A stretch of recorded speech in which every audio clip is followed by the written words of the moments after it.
প্রিয় শিক্ষার্থীবৃন্দ, কোনাবাড়ী উচ্চ বিদ্যালয়ের অনলাইন ক্লাসের কার্যক্রমের ধারাবাহিকতায় আজকে পদার্থবিজ্ঞান ক্লাসের স্থির তড়িতের দ্বিতীয় পার্ট নিয়ে আমি আলোচনা করব।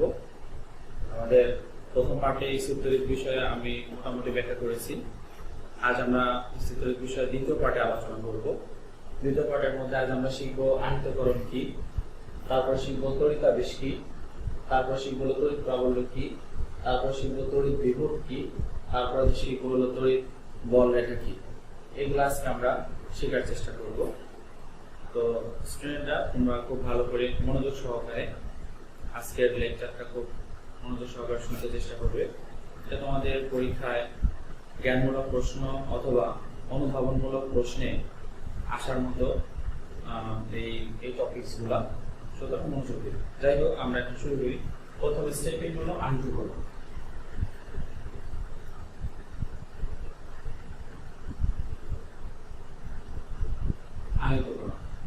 আহিতকরণ মানে কি? আহিত মানে হলো একটা বস্তুর সাথে অপর একটা বস্তুর ঘর্ষণের ফলে একে অপর থেকে যে ইলেকট্রন গুলা একজন থেকে যে অন্যজন ইলেকট্রন গুলা নেয় অথবা দেয়, অর্থাৎ ইলেকট্রন গুলা কি হয়? স্থানান্তরিত হয়। এই ইলেকট্রন গুলা স্থানান্তরিত হওয়ার ফলে অন্য একটা বস্তু কি হয়ে যায়, মানে এটা গ্রহণ করে অথবা কোন একটা বস্তু এটা প্রদান করে। এই কারণে ঘর্ষণের ফলে বস্তুদ্বয় আহিত হয়। আমি কিন্তু আগেই বলেছি, যার অথবা যে বস্তুর ইলেকট্রন আসক্তি বেশি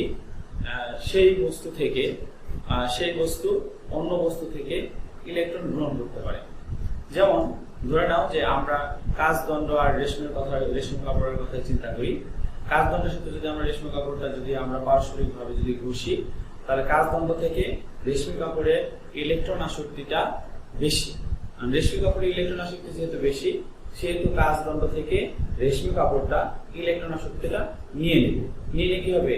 এই রেশমি কাপড়টা ঋণাত্মক আধানে পরিণত হবে। এই যে ঋণাত্মক আধানে পরিণত হলো, এটাই হলো এক ধরনের আহিতকরণ। আবার কাচদণ্ডের এখানে কিন্তু ইলেকট্রন গুলা থাকলো না, এটার মধ্যে শুধুমাত্র প্রোটন গুলা থাকলো। এই প্রোটন গুলা থাকার কারণে কাচদণ্ডটা ধনাত্মক আধান, এর মানে হলো ধনাত্মক আধানে আহিত হলো। এটাই হলো আহিতকরণ। তো যদি আমরা সংজ্ঞা আকারে লিখতে চাই, তেমন কোনো কিছু সাধারণত এটা সংজ্ঞা আকারে আসে না।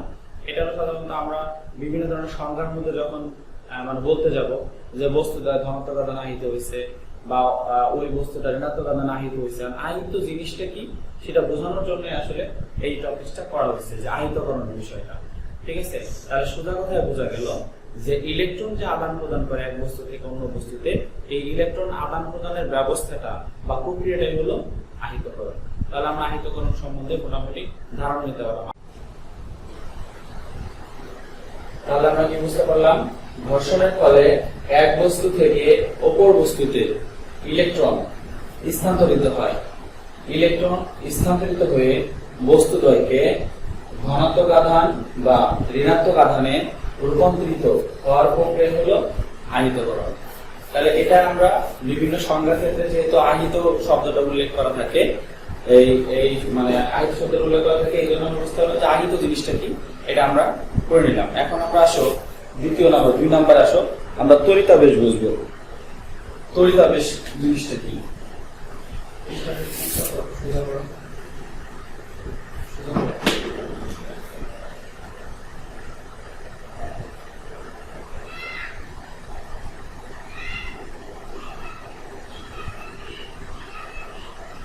তড়িতাবেশ বিষয়ে বলতে গেলে আমরা এখানে সহজ ভাষায় অর্থ হিসেবে বলতে পারি যে বিদ্যুতের ছোঁয়া।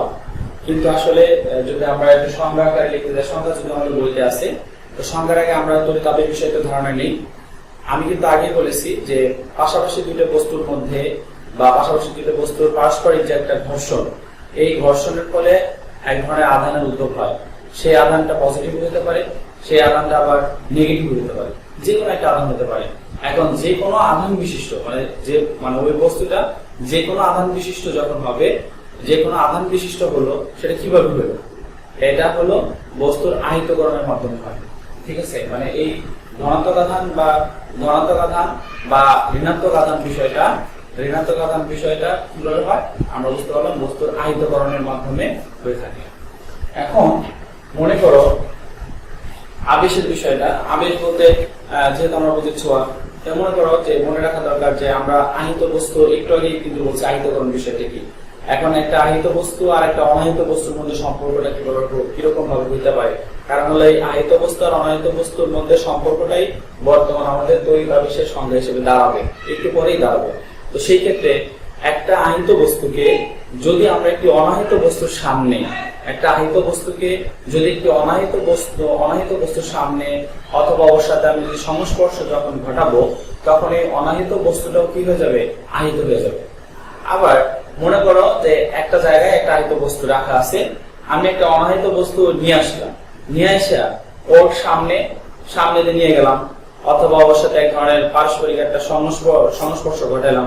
সংস্পর্শ ঘটানোর ফলেও কিন্তু ওই অনাহিত বস্তুটা কি হয়ে যাবে, আহিত হয়ে যাবে। এর কারণটা কি? এর কারণটা হলো এই আবেশের জন্য। এখন এই আবেশের জন্য আমরা যদি উদাহরণ হিসেবে যদি বলতে চাই, আমরা কিন্তু এর আগে দেখছি যে মনে করো একটা কাচদণ্ডের সাথে যদি আমি রেশমি কাপড় দ্বারা, এটা কাচদণ্ডের সাথে যদি আমরা রেশমি কাপড় দ্বারা যদি পারস্পরিক এক ধরনের সংঘর্ষ ঘটাই তাহলে কি হবে? এটা সংস্পর্শ ঘটালে এক ধরনের যদি আমরা ঘর্ষণ করি তাহলে দুটি বস্তু কিন্তু আহিতকরণ হয়ে যাবে। দুটি বস্তু আহিতকরণ হবে, দুটি বস্তু কোনটা ধনাত্মক আধান আহিত হবে, কোনটা ঋণাত্মক আধান আহিত হবে। এখন একটা যে ধনাত্মক আধান আহিত হলো আরটা যে ঋণাত্মক আধান আহিত হবে, কিভাবে হলো? আমরা জানি যে বস্তুর ইলেকট্রন আসক্তি বেশি সেই বস্তুটা কি করে, উপরে একটা বস্তু থেকে ইলেকট্রনটা নিয়ে আসতে পারে, তার আসক্তি শক্তি বেশি, এজন্য ইলেকট্রনটা নিয়ে আসে। তাহলে অপর বস্তুটা যেটা নিয়ে আসবে সেটা হলো ঋণাত্মক আধান আহিত হবে, আর যার কাছ থেকে আসবে তার কাছ থেকে ইলেকট্রন থাকবেই না, সেটা ধনাত্মক আধানে আহিত হয়ে যাবে। এটাই হলো আহিতকরণের সিস্টেম। এখন যদি আমরা কাচদণ্ডের সাথে যদি রেশমি কাপড়টা যদি আমরা সংস্পর্শ ঘটাই, যেহেতু এর ইলেকট্রন আসক্তি আর কাচদণ্ডের ইলেকট্রন আসক্তির মধ্যে অনেক পার্থক্য, অর্থাৎ রেশমি কাপড়ের ইলেকট্রন আসক্তিটা বেশি আর কাচদণ্ডের ইলেকট্রন আসক্তিটা কম, তাহলে রেশমি কাপড়টা হলো ঋণাত্মক আধান আহিত হবে।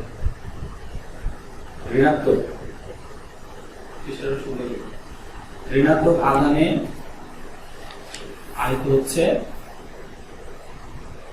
আহিত হয়। এটা যদি ঋণাত্মক আধানে আহিত হয়ে যায়, কাচদণ্ডের ভিতরে কিন্তু কোনো ইলেকট্রন থাকে না। কাচদণ্ডের ভিতরে যেহেতু কোনো ইলেকট্রন থাকে না, তাহলে কাচদণ্ডটা বর্তমানে কিন্তু ধনাত্মক আধানে আহিত হচ্ছে। ধনাত্মক আধানে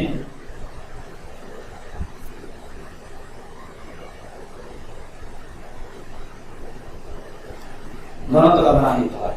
এই হলো যে আমরা কাচদণ্ডের সাথে রেশমি কাপড়ের সংঘর্ষ ঘটালাম, রেশমি কাপড়ের ইলেকট্রন বেশি, কাচদণ্ডের ইলেকট্রন কম, এই জন্য এটা ঋণাত্মক আধান আহিত হয়ে গেল, এটা ধনাত্মক আধান আহিত হয়ে গেল।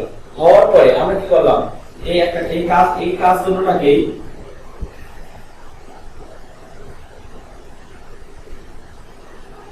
কাচদণ্ডটাকেই কাচদণ্ড যেহেতু ধনাত্মক আধান আহিত আছে বর্তমানে, এর সাথে আমরা কি করলাম, একটা পরিবাহক যুক্ত করব। এই পরিবাহকের নাম হলো এব। এখানে ধনাত্মক আধান ঋণাত্মক আধানও থাকবে। যখন আমি এটার সাথে এটা সংস্পর্শ করব, এটার সাথে যখন আমরা এটা সংস্পর্শ করব, ঘটার পর কি হবে, এখানে যেহেতু প্লাস আছে তাহলে ধনাত্মক আধান আছে, এই পরিবাহকের ভিতরে ধনাত্মক আধান কি করবে, এর সাথে বিকর্ষণ করবে। বিকর্ষণ করার পরে কি হবে, ফলচিত্রটা হবে এরকম যে কাচদণ্ডটা ঠিকই থাকবে, কাচদণ্ডের ভিতরে ঠিকই প্লাস থাকবে, কিন্তু এবি পরিবাহকের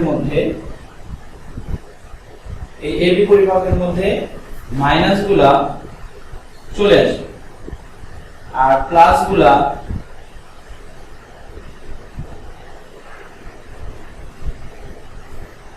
গুলা অন্য প্রান্তে চলে যাবে। কেন? কারণ আমরা জানি যে সমধর্মী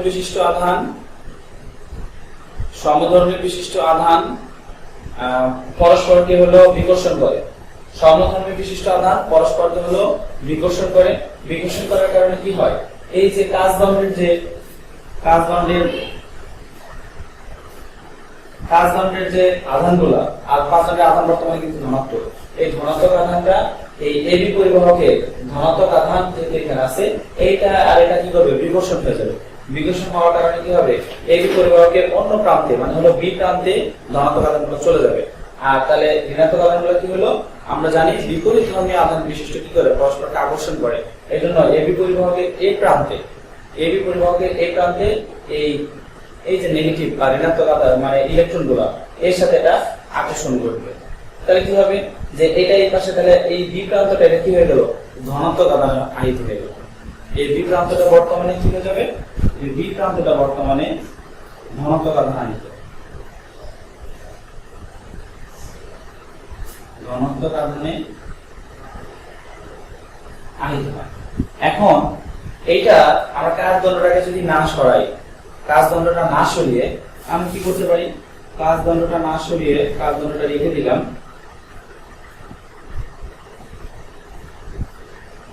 কাজদণ্ডটা রেখে দিলাম, এর সাথে পরিবাহকটিকেও রেখে দিলাম। এখানে কিন্তু আমাদের ঋণাত্মক ছিল আর এখানে কি ছিল, ধনাত্মক ছিল। এটা হলো এবি পরিবাহক, ধনাত্মক ছিল। এটাকে আমরা কি করলাম, একটা তার দিয়ে ভূ সংযুক্ত করে দিলাম। ভূ সংযুক্ত করলে কি হবে, এই ভূ সংযুক্ত করার কারণে, একটা তার দিয়ে ভূ সংযুক্ত করার কারণে এই তার দিয়ে ইলেকট্রন আসবে। ইলেকট্রন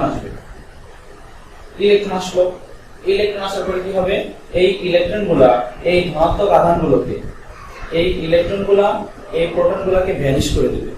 প্রোটনগুলোকে যখন ভ্যানিশ করে দিবে তখন এই পরিবাহক কি থাকবে, তখন এই পরিবাহকে শুধুমাত্র ঋণাত্মক আধানগুলাই থাকবে।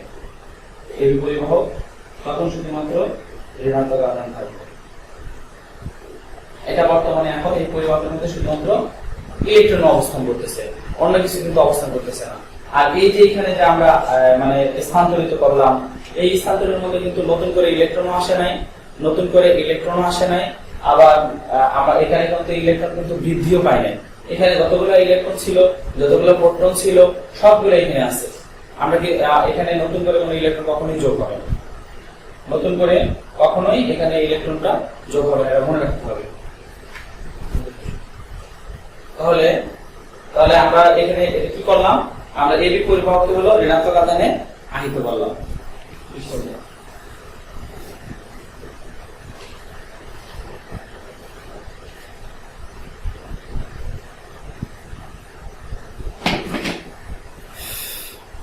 তাহলে আমরা এখন একটা এখানে সংজ্ঞা লিখতে পারি। এখানে আমরা তো মানে এই যে ঘটনাটা এতক্ষণ যে ব্যাখ্যাটা করলাম, এই ব্যাখ্যাটা করার কারণে আমরা এখানে একটা সংজ্ঞা লিখতে পারি। সংজ্ঞাটা কি হিসাবে দাঁড়াবে,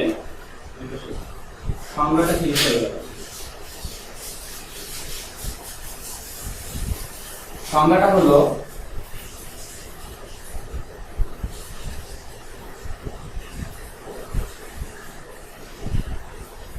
একটি আহিত বস্তুকে কোন পরিবাহকে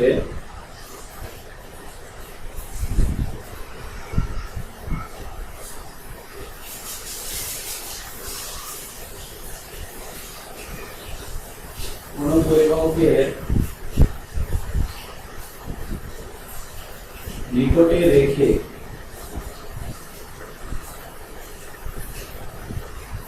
আহিত বস্তুর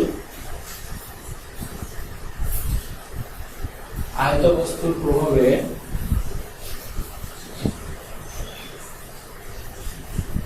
পরিবাহকটি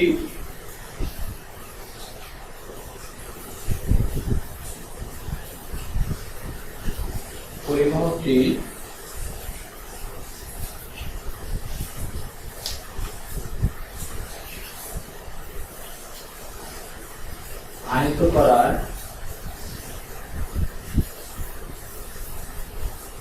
প্রক্রিয়াকে তড়িৎ আবেশ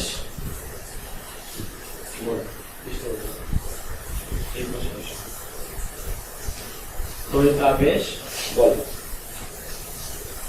তাহলে আমরা সংজ্ঞাটা বুঝতে পারলাম। সংজ্ঞাটা আমরা আরেকবার দেখি।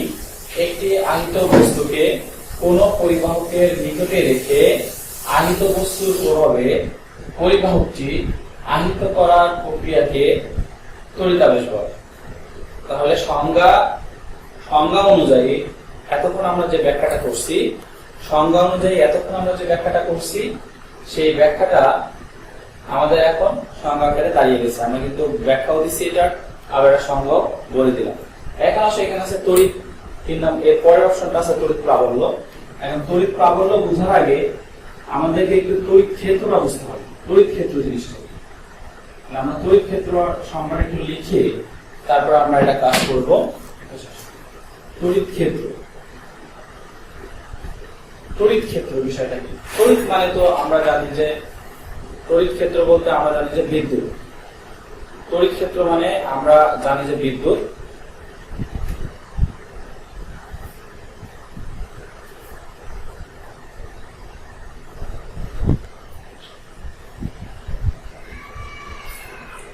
তাহলে আমরা তড়িৎ ক্ষেত্র বিষয়ে একটু মানে সংজ্ঞাটাকে লিখে নেই। তড়িৎ ক্ষেত্র কি?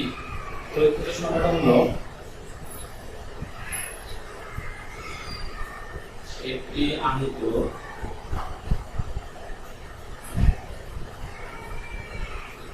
একটি আহিত বস্তু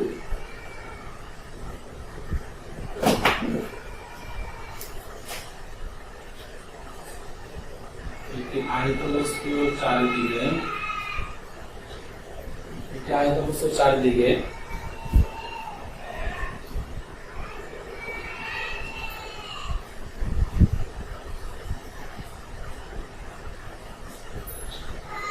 যে অঞ্চলব্যাপী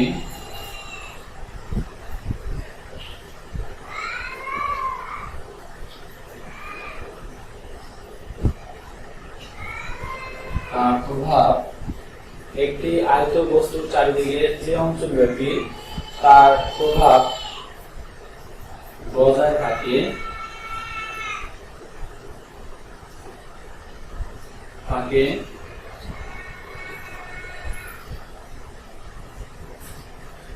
তড়িৎ ক্ষেত্র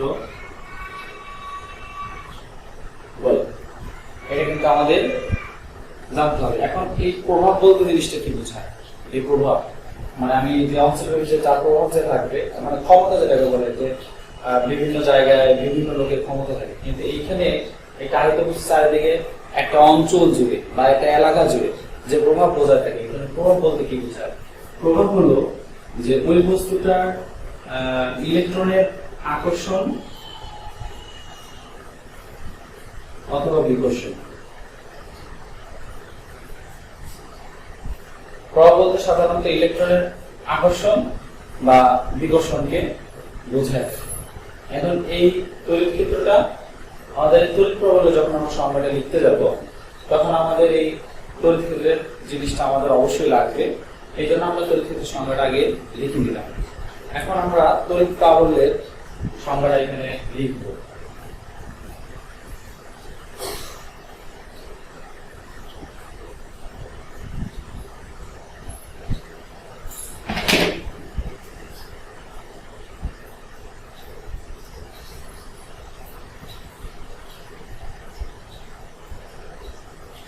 তড়িৎ প্রাবল্য বলতে ইংলিশে হলো ইন্টেন্সিটি অফ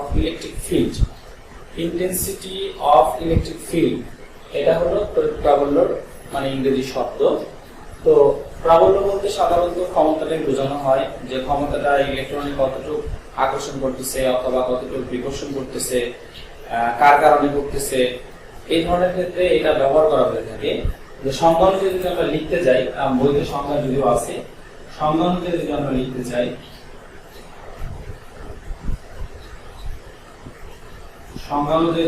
এটাকে লিখতে চাই, তাহলে আমাদের লিখতে হবে তড়িৎ ক্ষেত্রের কোন বিন্দুতে, একটু আগে যেটা আমরা লিখছি,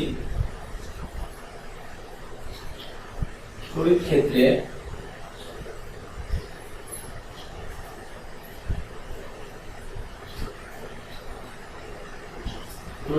কোন বিন্দুতে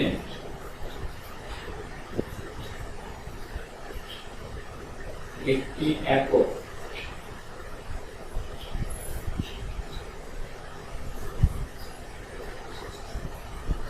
ধনাত্মক আধান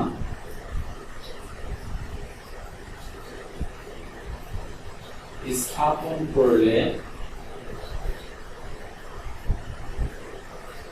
সেটি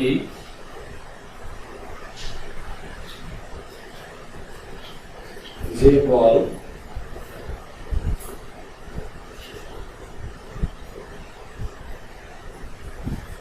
অনুভব করে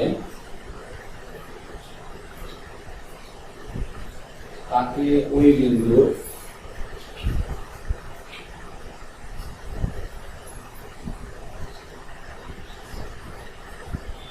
তড়িৎ তীব্রতা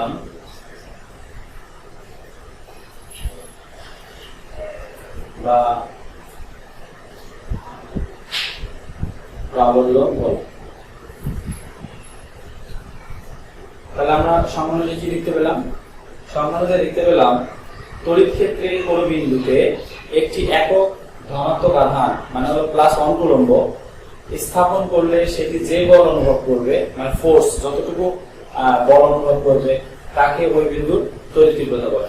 এখন তড়িৎ তীব্রতাকে কি দ্বারা প্রকাশ করে এটা আমাদের জানতে হবে। এটাকে হলো ই দ্বারা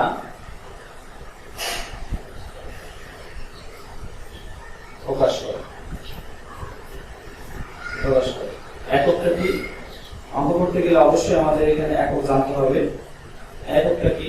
একক হলো নিউটন কুলম্ব পার 1। মাত্রাটা আমাদের পরীক্ষায় মাত্রা আমাদের আসতে পারে পরীক্ষায়, এই জন্য মাত্রাটাও জানতে হবে।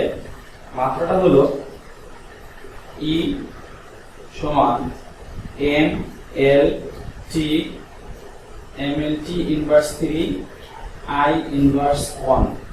এটা হলো মাত্রা। তাহলে আমরা কি দ্বারা প্রকাশ করে সেটা লিখলাম। একক হলো নিউটন কুলম্ব পার 1 সেটা লিখলাম। মাত্রা হলো এম এল টি ইনভার্স 3 আর হলো আই ইনভার্স 1। এটা আমাকে মাত্রাটা জেনে নিলাম, ঠিক আছে। এখন এটা কিন্তু আবার একটা ভেক্টর রাশি। ভেক্টর রাশিটা কেন? এটা রাশি কি সেটা আমাদের জানতে হবে। রাশি হলো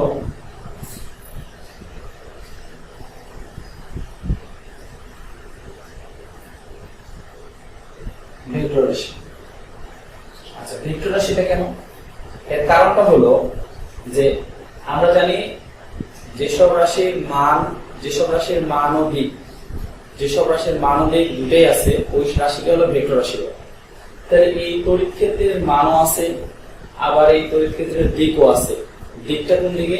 দিকটা হলো যে তড়িৎ ক্ষেত্রের মধ্যে কোনো একটা বিন্দু যখন তুমি স্থাপন করতে যাবে, তড়িৎ ক্ষেত্রের ভিতরে যখন কোন একটা বিন্দু স্থাপন করতে যাবে ওই বিন্দুর উপরে আধানের যে একটা ক্রিয়াশীল বল মানে ধনাত্মক আধানের যে একটা ক্রিয়াশীল বল সেটা একটা দিক, সেটা যে দিক অনুভব করে সেটাই হলো এটা ভেক্টর রাশির মান। তাহলে এর কারণটা আমরা লিখতে পারি এখানে যে কারণ এটা ভেক্টর রাশি। কারণ হলো তড়িৎ ক্ষেত্রে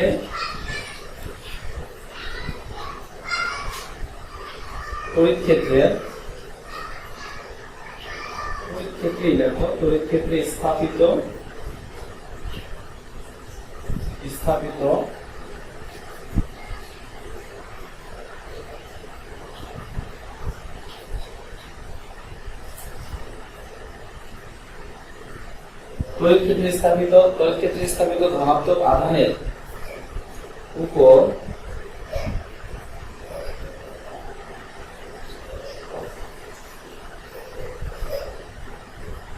ক্রিয়াশীল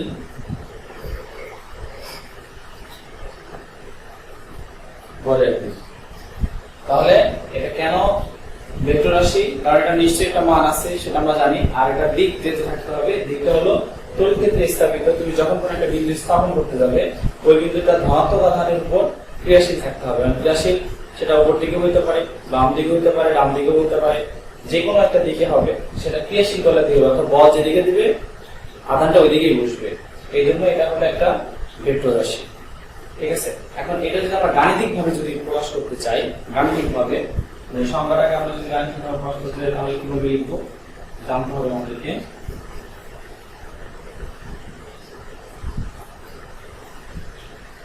গাণিতিক ভাবে যদি লিখতে যাই তাহলে আমরা কিন্তু আগে বলছি একটা তড়িৎ ক্ষেত্র আছে সংজ্ঞা অনুযায়ী। তড়িৎ ক্ষেত্রের মধ্যে অবশ্যই ধনাত্মক আধান হতে হবে। ধনাত্মক আধান মানে পজিটিভ, এটা একটা হলো ধনাত্মক, এটা হলো পি। ঠিক আছে, এখান থেকে এই যে দেখো দিক উল্লেখ করলাম, ঠিক আছে, এখানে দিক উল্লেখ করলে এখানে প্লাস কিউ পরিমাণ আধান আমি এখানে পি বিন্দুতে বসাবো। গাণিতিক ভাবে যদি আমরা লিখতে যাই এটাকে,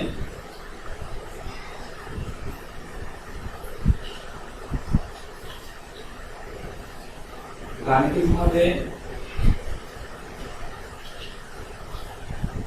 পি বিন্দুতে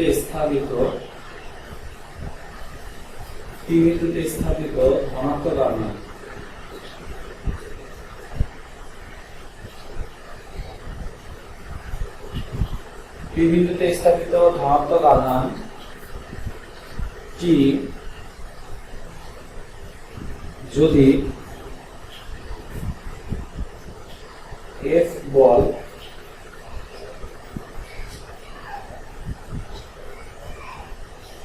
পি বিন্দুতে স্থাপিত ধনাত্মক আধানটি যদি এফ বল লাভ করে, তাহলে আমরা এটাকে লিখতে পারি E সমান F বাই কিউ। কারণ বলটাও কিন্তু বর্তমানে একটা ভেক্টর রাশি, কারণ হলো যে আমরা বলের দিকেই করতে হবে, বল আমাদের ভেক্টর রাশিটা আমরা আগেই জানি। ঠিক আছে, তাহলে আমাদের পি বিন্দুতে স্থাপিত ধনাত্মক আধানটি যদি এফ বল লাভ করে, তাহলে এটাকে আমরা লিখতে পারি ই ভেক্টর সমান এফ ভেক্টর বাই হলো কিউ। ই হলো তড়িৎ তীব্রতা, এফ হলো বল, কিউ হলো আধান। আমরা এটা দিয়ে কাজটা করতে পারি। আবার যদি তুমি কোনো বিন্দুতে যদি মনে করো তড়িৎ ক্ষেত্রের কোনো বিন্দুতে যদি তড়িৎ ক্ষেত্রের কোনো বিন্দুতে যদি তড়িৎ তীব্রতার মান বের করতে চাও, তাহলে তড়িৎ ক্ষেত্রে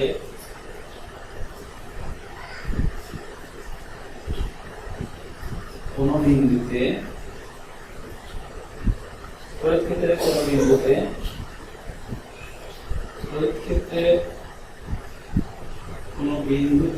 বিন্দুতে না বিন্দুর তড়িৎ ক্ষেত্রে কোনো বিন্দুর তীব্রতার মান যদি তুমি বের করতে চাও, তীব্রতার মান হবে হলো ই সমান এফ বাই কিউ। এই সূত্রটা তুমি বের করতে পারবা।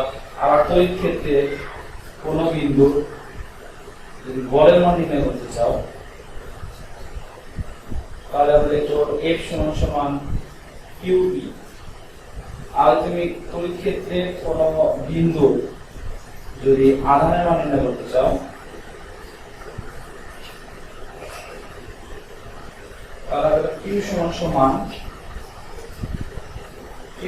সমান এফ বাই ই। তাহলে আমরা তড়িৎ প্রাবল্য গাণিতিক ব্যাখ্যাটা আমরা এখানে ভালো করে দেখতে পেলাম, যে তড়িৎ প্রাবল্যের গাণিতিক ব্যাখ্যাটা কি হতে পারে। সরি, এটা একটা স্থাপিত সমাধান ঠিক আছে।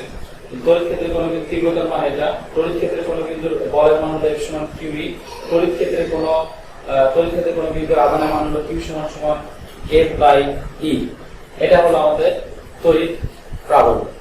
ঠিক আছে, তাহলে আমরা মোটামুটি তড়িৎ প্রাবল্যের বিষয়ে সাধারণ একটা ধারণা পেলাম।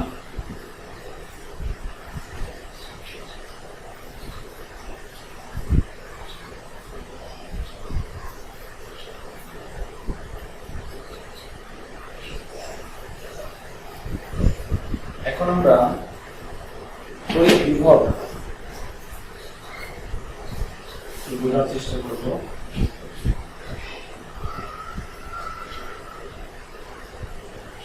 তড়িৎ বিভব জিনিসটা, তড়িৎ বিভব বইয়ের সংজ্ঞা অনুযায়ী যে অসীম বা শূন্য স্থান থেকে শূন্য বিভবের কোন স্থান থেকে যদি তুমি একটা একক ধনাত্মক আধান যদি নিয়ে আসো, এই একক ধনাত্মক আধান আনতে তোমার যতটুকু পরিমাণ বলের প্রয়োজন হয় বা যতটুকু তোমার বলের কারণে তুমি এটা নিয়ে আসতে পারবে, ওই অতটুকু বলের পরিমাণকে তড়িৎ বিভব বলে। এটা সাধারণ ধারণা। তাহলে আমরা সংজ্ঞা অনুযায়ী লিখতে পারি,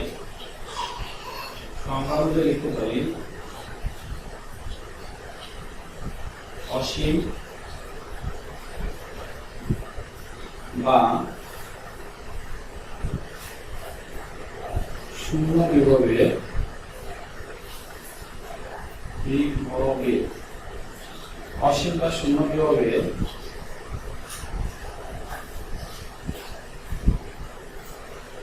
কোন স্থান থেকে এক একক ধনাত্মক আধান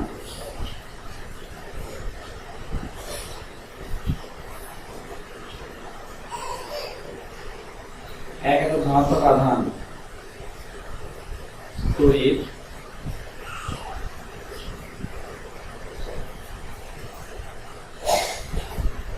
তড়িৎ ক্ষেত্রে কোন বিন্দুতে আনতে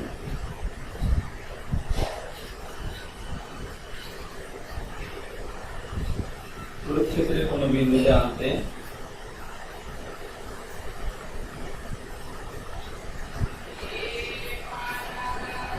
সম্পূর্ণ কাচের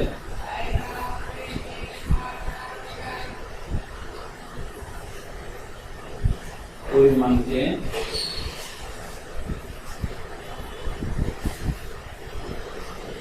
ওই বিন্দুর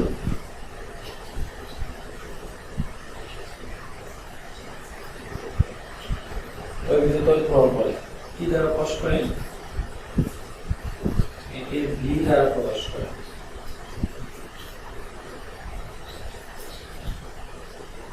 একক কি? একক হলো জুল কুলম্ব আর 1। মাত্রাটা কি?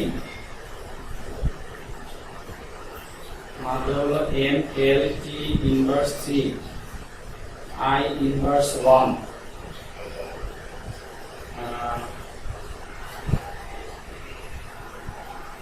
ইনভার্স 1 রাশি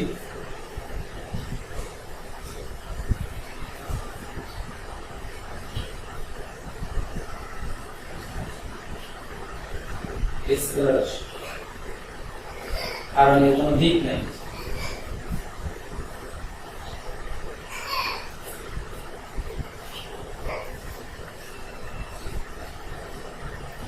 তাহলে সরি এখানে তো ঘুরেছে, এটা হলো ml স্কয়ার। তাহলে আমরা সম্বন্ধে বুঝতে পারলাম অসীম বা শূন্য বিভবের কোন স্থান থেকে এক একক ধনাত্মক আধান মানে যেটা হলো +1 কুলম্ব তড়িৎ ক্ষেত্রের কোন বিন্দুতে আনতে সম্পূর্ণ কাজের পরিমাণকে ওই বিন্দুর তড়িৎ বিভব বলে। একে ভি দ্বারা প্রকাশ করা হয়। একক হলো জুল কুলম্ব পার 1, মাত্রা হলো m l square p inverse 3 i inverse 1, রাশি হলো এটা স্কেলার রাশি। এই হলো আমাদের তড়িৎ বিভব। এখন এই তড়িৎ বিভবটা আমাদের লাগবে যে এখানে একটা ইম্পর্টেন্ট একটা প্রশ্ন সাধারণত আমাদের পরীক্ষার মধ্যে আসে। প্রশ্নটা হলো, প্রশ্নটা তোমরা বাসায় তৈরি করে নিবে।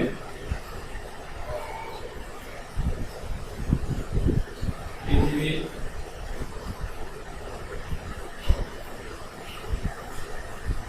বিভব শূন্য ধারা হয় কেন?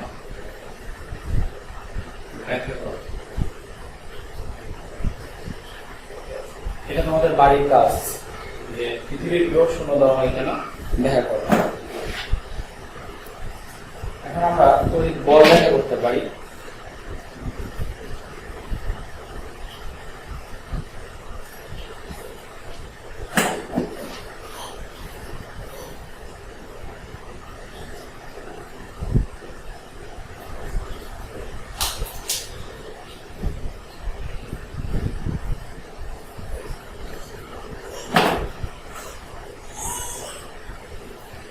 তড়িৎ বলরেখার সংজ্ঞাটা কি? তড়িৎ বলরেখার সংজ্ঞা হলো এই যে আমরা এতক্ষণ তড়িৎ ক্ষেত্র পড়লাম, তড়িৎ প্রাবল্য পড়লাম। তড়িৎ ক্ষেত্রে এটা তড়িৎ বলরেখার সংজ্ঞাটা হলো তড়িৎ মানে তো বিদ্যুৎ, বল মানে শক্তি বা বলটা আমি যে কোনো কাজ করবো। আর রেখা বলতে আমরা সাধারণত মানে কি বলি এটাকে জ্যামিতিক যে রেখাগুলো আঁক করি কোন দিকে যাবে এরকম। তো তড়িৎ ক্ষেত্রে সংজ্ঞাতে এটাকে বলা হয় হলো তড়িৎ ক্ষেত্রে একটি ধনাত্মক আধান, তড়িৎ ক্ষেত্রে একটি ধনাত্মক আধান স্থাপন করলে এটি যে বল অনুভব করে এটি যে পথে পরিভ্রমণ করে তাকে তড়িৎ বলরেখা বলে।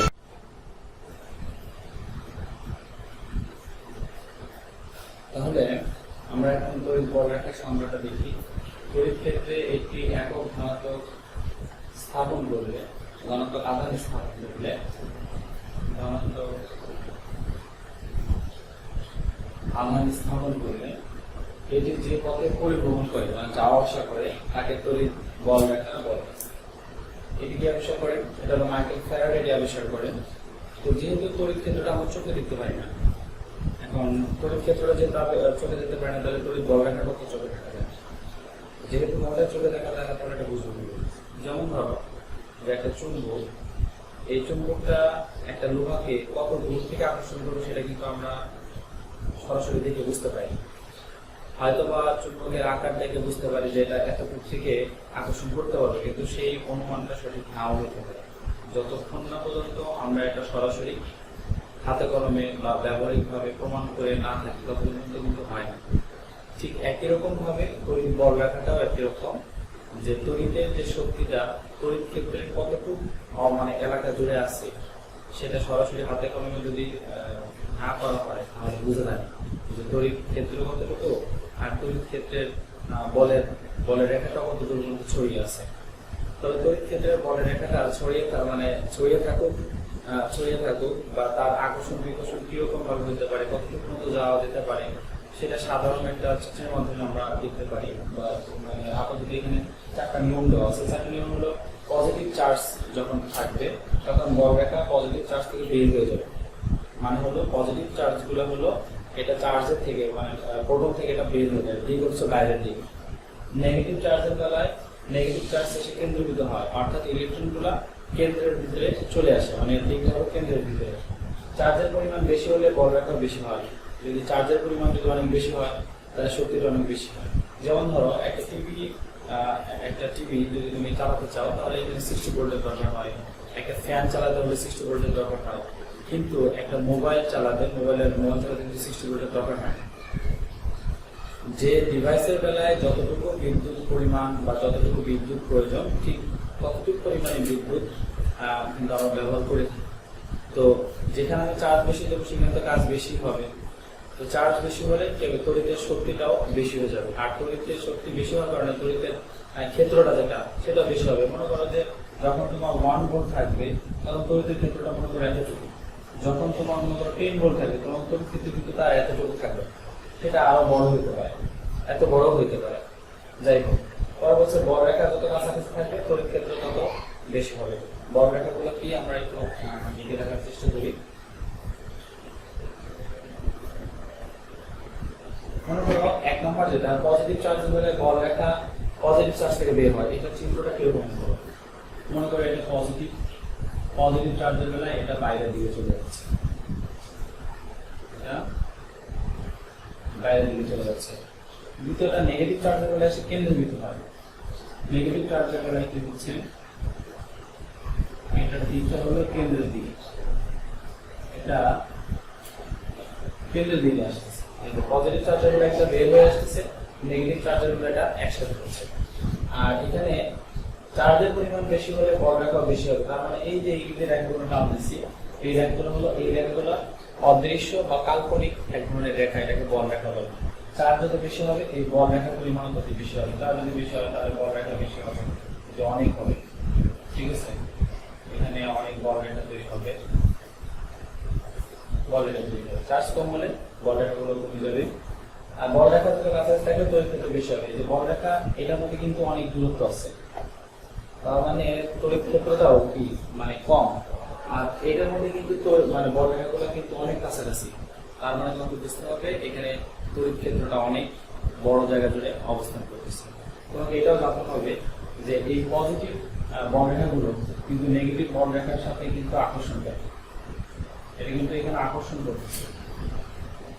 ঠিক আছে, এটা এখানে আকর্ষণ করতেছে, এটা মনে রাখতে হবে। আর যদি একটা পজিটিভ চার্জ বা সমধর্মী চার্জ যেগুলো বলে, সমধর্মী চার্জ যদি আর একটা সমধর্মী চার্জের বেলায় তুমি যেতে চাও তাহলে কিন্তু এটা এদিকে যাবে, এটা বেঁকে যাবে, এটা খুব বেঁকে যাবে। এটা এখান থেকে যেতে পারবে না, এখানে কিন্তু যেতে পারবে না, এটা কোথায় যাবে, এটা বেঁকে যাবে। এরকম ভাবে বেঁকে যাবে, মিশবে না। কারণ হলো আমরা জানি সমতলের বৈশিষ্ট্য যে কোনো মানে সমতলের বিশিষ্ট আধানগুলো পরস্পরকে বিকর্ষণ করে। যাই হোক, আমরা তাহলে আপাতত অনেক কিছু বুঝতে পারলাম এইখানের মধ্যে। তোমরা অবশ্যই এই সময়গুলো মুখস্থ করবে ভালো করে, এখানে বোঝার চেষ্টা করবে। পরবর্তী ক্লাসে আমরা কুলম্বের সূত্র নিয়ে কথা বলবো। সেগুলো তোমরা সবাই ভালো থাকবে। আজকে